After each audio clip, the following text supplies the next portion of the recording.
Second Chronicles 7:14. If my people who are called by my name will humble themselves and pray and seek my face and turn from their wicked ways, then I will hear from heaven and forgive their sin and heal their land.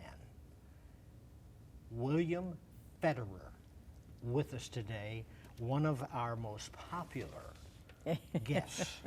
And knowledgeable. Yes, and I've got him for 2 days. So all you folks that are watching going, why don't you have him more often? We're going to have him 2 days. Is it consecutive, Linda?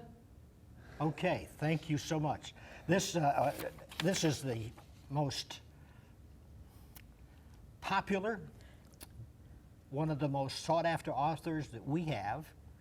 And you, if you've just tuned in to our show, you're going to love this guy immediately because he literally is a walking encyclopedia on America. And boy, do we need that now. Yeah, we sure do. He's a best-selling author and nationally known speaker and president of America, or Arise.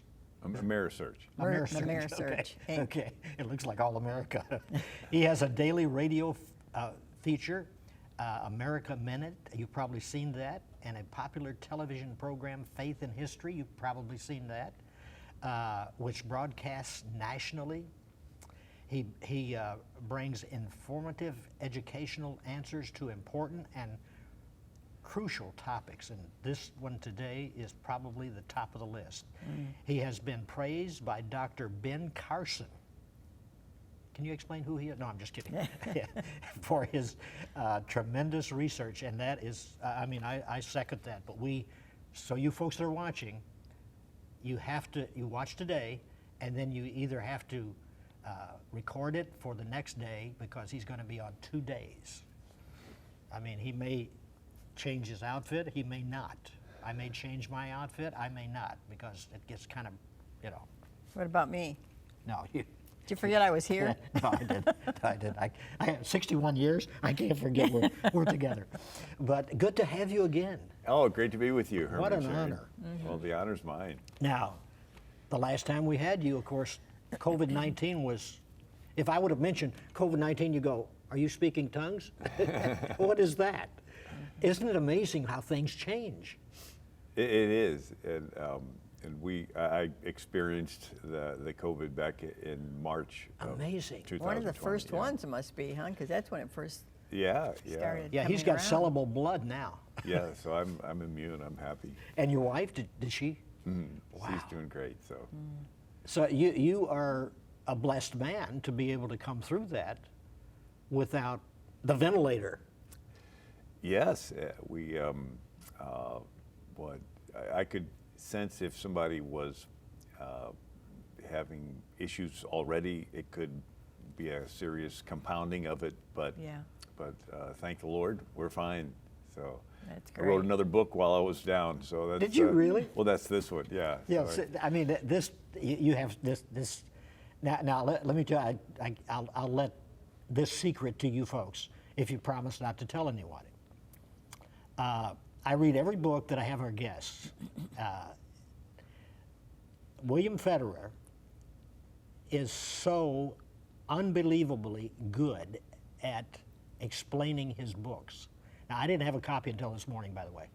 And so for me to read his books and then say, well, chapter 8, you said so-and-so, it would be just messing the whole thing up, because his knowledge of what he writes is unbelievable. And believe me, I've interviewed a lot of people. Sometimes I interview them and I start asking questions and I get that angst feeling like, did they write this book? Because when I, suggest chapter 8 or 12 or whatever and give them a title heading, they look at me like, okay, tell me about that. So, but this guy is just good to have you. It's a great topic, too. It applies so much to what's going on today. Yes. Get your copy, I'm telling you. Okay, let's take it from where we are in America right now. I mean, I have had a wake-up call personally because I read through the Word of God every year, and you get into certain things, and I'm talking about years ago, because this is my like a 32nd time reading through, and you get in certain I'm talking about a few years ago, and you say, well, that has never happened to us, and you're trying to relate the persecutions in the Old Testament, and even the writers of the New Testament, and how they go through and say, get ready for this, and get ready for persecution, and get ready for things that are going to change, and so forth. And you always think, well, we've had it good, and we still got it good, until the last year. And then all of a sudden, now it's starting to relate. You know what? Things in America could make that turn. Just like Venezuela had to make that turn because they were wealthy and all the food they ever wanted and everything they ever wanted, and everybody wanted to go there for vacation. And then all of a sudden, a Marxist came to power, and the rest is history. They have no food, nothing. Nobody wants to go there anymore. And I'm seeing that picture. It would be like opening the window to America if we don't wake up. Take us from that point. Well, it's interesting. One of the founders of Black Lives Matter is Opal Tometi. She actually went down to Venezuela and showed her support for Maduro. Wow. There were three wake-up call women that founded Black Lives Matter. Women? Right, they're called trans activists, transsexual activists. And so one of them was, Patrisse Cullors was trained by Eric Mann, who helped start the Weather Underground. Remember in the 1960s and 70s, the nail bombs blowing up police stations? Yes. Well, Eric Mann trained Patrisse Cullors, and so she said that she was a trained Marxist. Anyway, back to what's happening today. Proverbs 6 says, 6 things the Lord hates, yea, 7 are an abomination. Well, the 7th is he that soweth discord amongst the brethren. That is the strategy. It's a political strategy, and that's what Hitler used. So Germany had a republic called the Weimar Republic, and he was voted in as chancellor by 1 vote in 1933. And then he had a violent group that was doing his bidding called the Brown Shirts. They were also nicknamed stormtroopers because they would storm into the meetings of Hitler's political opponents and shout down the speaker and disrupt the meeting. And then they would lock arms and block access to buildings, and then lock arms and block streets. Could you imagine people locking arms and blocking streets? And then they went into the cities and smashed windows and set on fire over 7,000 Jewish stores and businesses. You know why you're talking? If we had video going of what is happening now, Yeah, same thing. Seattle, Portland, other places, while you're talking, they would think he must have video from that era. Continue. So then they set the Capitol on fire, the Reichstag. And in the national panic, Hitler rounds up his political opponents and has them shot. And now he is undisputed as the leader. Then in the Night of the Long Knives, he kills all the brown shirts. What does that mean, the Night of the Long Knives? Well, the brown shirts were this Antifa-style group that did riots, and they were led by a radical homosexual, Ernst Röhm. And so this was sort of like an LGBTQ type of group that would do these violent things. And then when Hitler had them all assassinated on the Night of the Long Knives, they just stabbed them with long knives. Then the people praised Hitler for cracking down on this violent group. And he presented himself as the, restoring order. And then the dust settles, and they just realized that they were just taken over by a Führer, by a dictator. Now, when you explain, I'm going to jump in from time to time because we do have time.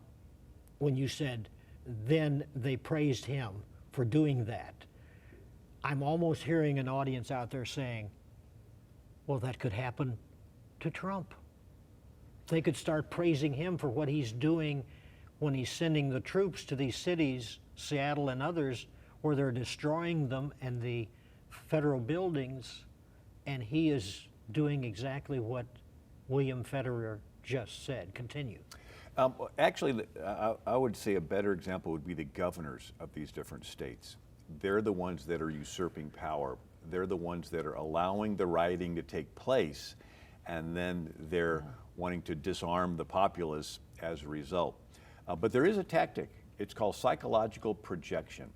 And this is where they accuse others of what they're guilty of. That's right. That's right. Right? And so Sigmund Freud coined the term. It's where rude people call everyone they don't like rude. Yeah. Little kids do this. I didn't start it, you started it. Wife beaters will beat the tar out of their wife and say, it's your fault for provoking me. So it's blame shifting. Sharia Muslim men will rape a woman and then blame her for tempting them. Or you'll have the Sharia group come into a very tolerant neighborhood and they'll accuse their host of being intolerant. And so this concept of blaming others of what you're guilty of has gotten incorporated into politics. What is that term? It's called psychological projection. So the former president's campaign manager is David Axelrod, and he was on an NPR radio interview, and he said, in Chicago politics, we have a tradition where you throw a brick through your own campaign office window and then call a press conference to accuse your opponent. So you do the crime and you accuse your opponent of the exact crime that you did. So if there's a candidate colluding with Russia, maybe giving away 1/5 of the US uranium in exchange for a $145 million contribution to her Clinton Foundation, she wants to accuse her opponent of colluding with Russia.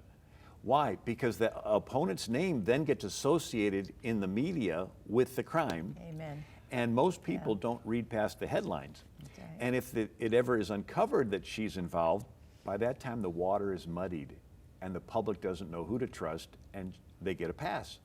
And so if there's a candidate maybe extorting Ukraine, saying drop the investigation of my son or I'm going to hold back money, and it's about to come to light, well, you want to accuse their opponent of extorting Ukraine.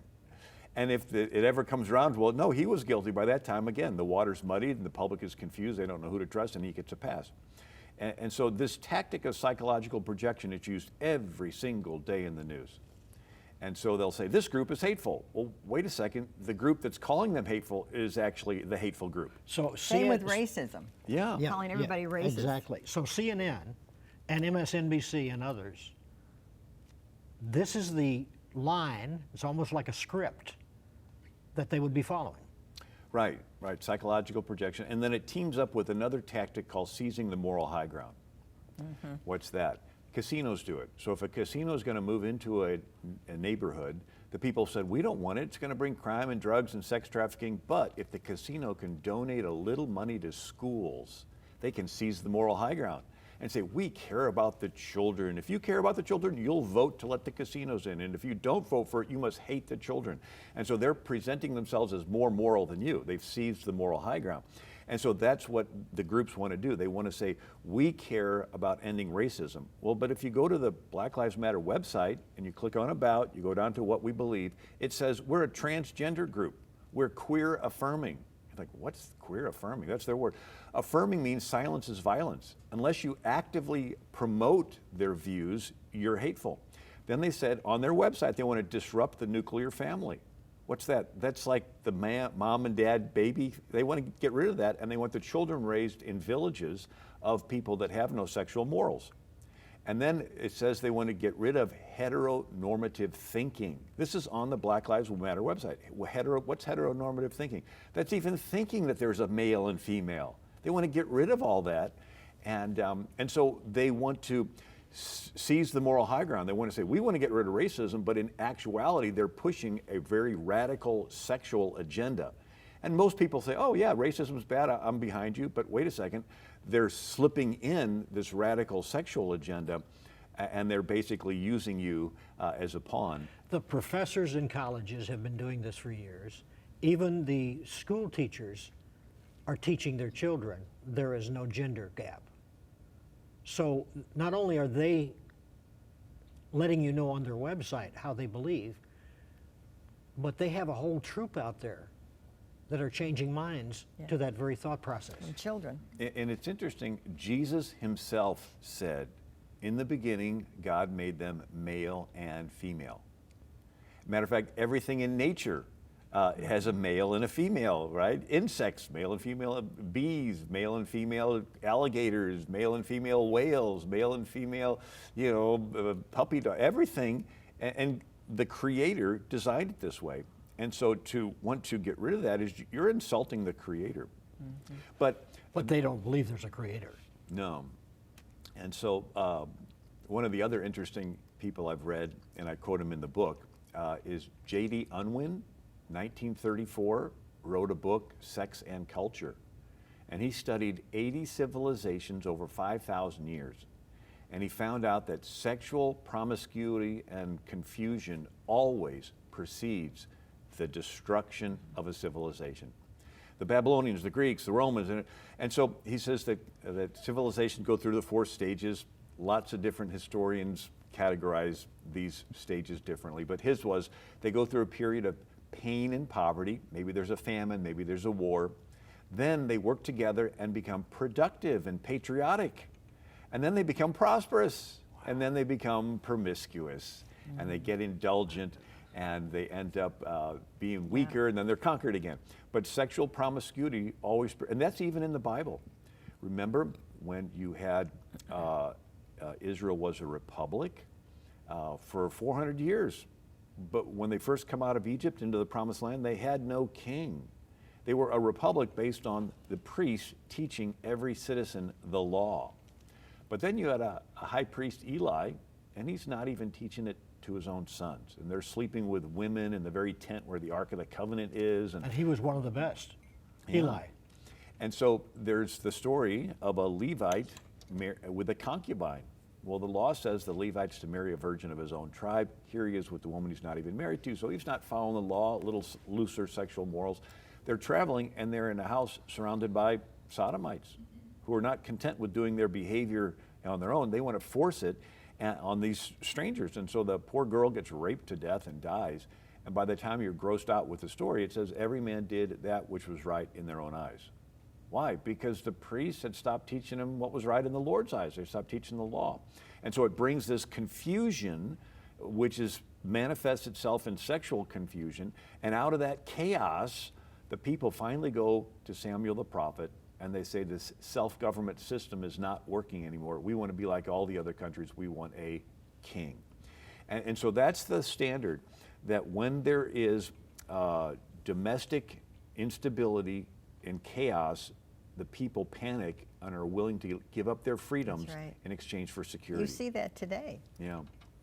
Now, we talked about the brown shirts, but it's interesting that... That's the latest book.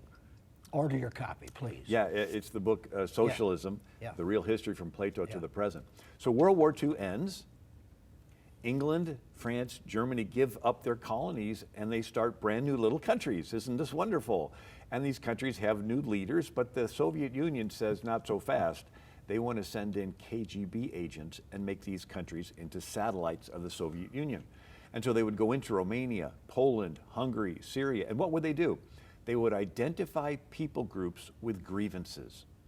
Maybe a group that's been racially discriminated against or economically discriminated against, and they would organize them to protest and then escalate it into riots. And then they would co-opt the media through bribes and threats to blame the leader for all the problems. And then they would find a weak link in the military, and when the public got upset enough, they would do a coup or a rigged election, and they would get rid of the leader and they would install a Soviet puppet leader. And at first all the violence stops and everybody's happy until they realize they just gave up the farm and now they're condemned to totalitarianism. Yeah. And so the Soviets were doing this in country after country after country, and Truman did nothing. He thought his United Nations would bring world peace. But then Eisenhower is next, and he decides to fight fire with fire. So Iran has a leader, Mossadegh, who's siding with the Soviet Union, and he nationalizes the Iranian oil industry. And you think, so what? Well, wait a second. Winston Churchill changed the British Navy from coal to oil. There's only one oil well in England. It's actually in the Sherwood Forest. But so England has no oil really. And so in 1908, England starts the Anglo-Iranian Oil Company. You know it better as BP. Oh my goodness. So BP is the Anglo-Iranian Oil Company. And so when Mossadegh nationalizes the oil industry in Iran, Britain has no oil. And they appeal to Eisenhower, who has his Secretary of State, John Foster Dulles, approved the first CIA operation to overthrow a country's leader. It's called Operation Ajax. And the CIA operative on the ground is Kermit Roosevelt Jr., the grandson of Teddy Roosevelt. So what does he do? The same thing the KGB does. He goes into Tehran and he recruits the most feared mobsters and gang leaders and criminals and radical imams, and they stage protests and riots and attack mosques. And then they co-opt the media through bribes and threats to blame Mossadegh for all these problems.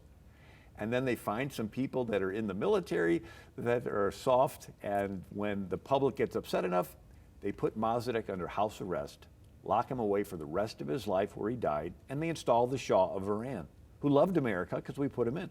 And the CIA did the same thing in Guatemala in 1954, Congo 1960, Dominican Republic, even Chile 1973.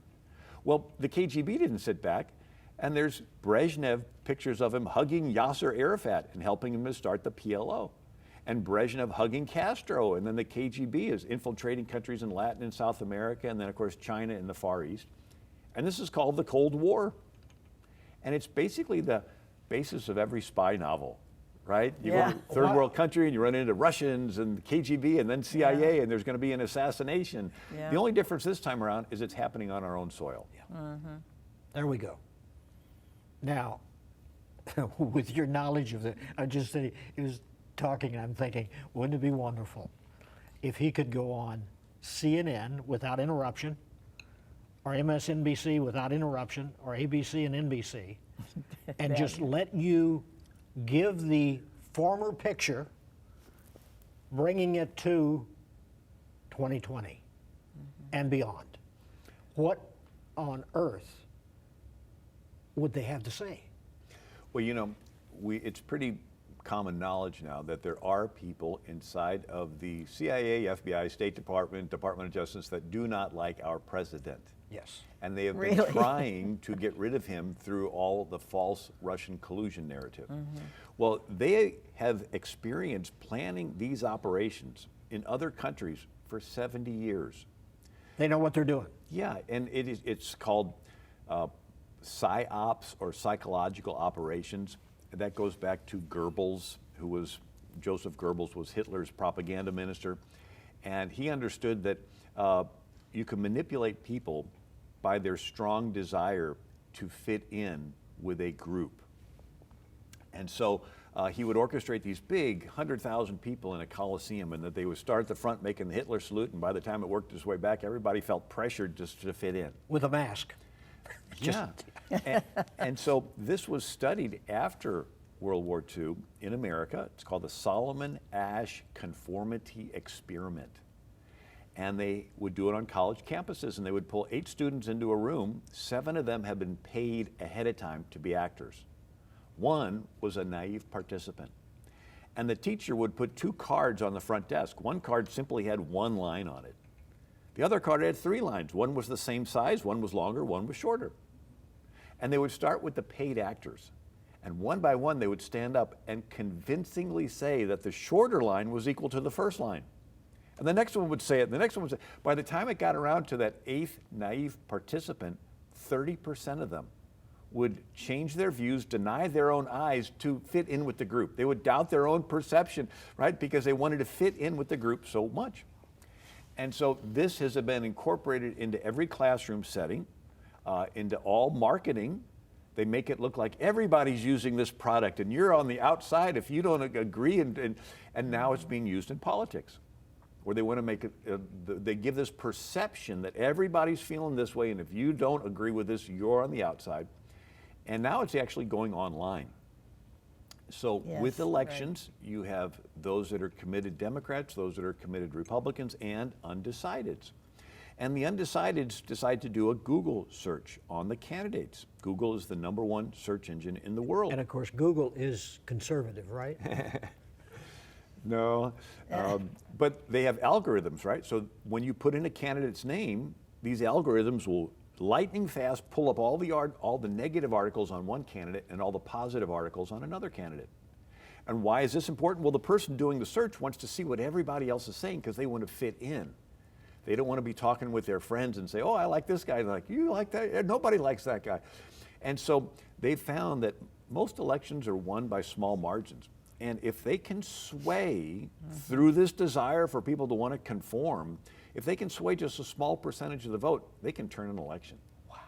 And now with everybody likes to be liked and nobody wants to be unfriended, and even kids will commit suicide if they're cyberbullied, right, online. So now this online community is exerting this desire for people to want to conform. And anyway, this is one of the tactics that they use. But I could get into it more, but it's all in the book, Socialism, the Real History from Plato to the Present. We are going to do this tomorrow. So this is a continuation. I'm sitting here. Obviously, David Martin is not getting shots of my face, but I am just like, are you kidding me? It is the most amazing, but fits like a puzzle, doesn't it? It does. It's like a puzzle being dumped in front of us. We don't learn from history and either, do we? we have a guy like William Federer say, okay, let me put this puzzle together. And bing, bing, bing, and all of a sudden, after, there it is, the picture of exactly what is happening to America. So please, stay with us. Tomorrow, we're going to pick up, because he can pick up any place. We're going to pick up exactly where we dropped off. Do you remember where we dropped off? Yes. Okay, because tomorrow we're going to continue this conversation. But in the meantime, pick up your Bible. Yeah. Read at least 2 chapters. That's easy. Trust Christ. He is the answer to every need. God bless you. Bye-bye.